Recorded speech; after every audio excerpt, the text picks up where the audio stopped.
यह कहानी एक पुराने कॉलेज की है जो शहर से दूर जंगल के बीचों बीच था। इस कॉलेज के बारे में कहा जाता था कि यह रात के समय अजीब अजीब आवाज आती है और कई लोग तो यहाँ आत्मा होने का भी दावा करते हैं, लेकिन फिर भी कुछ लोग इसे अफवाह मानकर नजरअंदाज करते दिखते हैं। एक दिन कॉलेज में पढ़ने वाले कुछ छात्र छात्राओं ने हिम्मत जुटाकर इस कॉलेज के खंडर में जाने का फैसला किया। उन्होंने सोचा कि रात के समय उस खंडर जैसे हिस्से में जाकर पता लगाए कि वह आखिर क्या चल रहा है। लोग आधी रात के करीब कॉलेज के उस हिस्से में पहुंच गए जो सालों से बंद पड़ा हुआ था।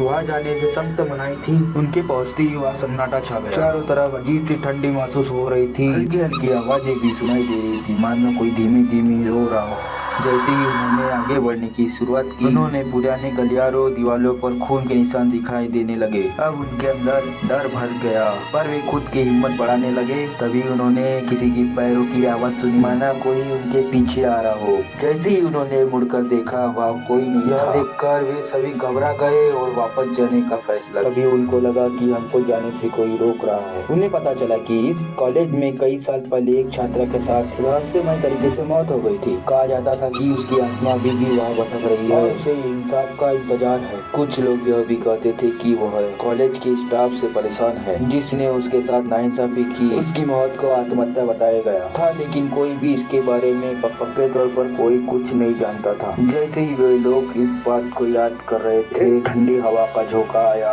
और सभी ने महसूस किया कि वह कोई उनके करीब खड़ा है। हल्की सी परछाई दिखाई दी जो धीरे धीरे तेज होती गई और उसने एक लड़की का रूप ले लिया। वे लड़की सफेद कपड़े पहनी हुई थी। उसका चेहरा दर्द से भरा हुआ था। उसकी आंखें गुस्से से लाल हो रही थी। उसकी आंखें उन सभी छात्रों की तरफ घूर रही थी। उन्होंने उससे भागने की कोशिश की, लेकिन उनके पैर जैसे ही जकड़ गए थे। वे भूतनी उनके ऊपर चिल्लाई, क्यों आए हो यहाँ से चले जाओ, नहीं तो तुम्हारा भी अंजाम मेरे जैसे होगा। यह सुनते उसमें से एक छात्र हिम्मत जुटाकर पूछा कि उसे क्या चाहिए। भूतनी ने दर्द भरे स्वर में कहा, मुझे इंसाफ चाहिए। मैं इस कॉलेज में मर गई थी और किसी ने मेरी मदद भी नहीं की थी। मेरे साथ जो हुआ उसका बदला चाहिए। इसके बाद वे भूतनी धीरे से गायब हो गई, लेकिन उसके चीखों की गूंज चारों ओर गूंज रही थी। सारे समय छात्रों ने वहां से भागकर अपनी जान बचाई। अगले दिन उन्होंने कॉलेज में प्रबंधक को घटना के बारे में बताया, पर किसी ने उनकी बातों का विश्वास नहीं किया। वे लोग समझ गए कि यह कॉलेज एक भयानक रहस्य से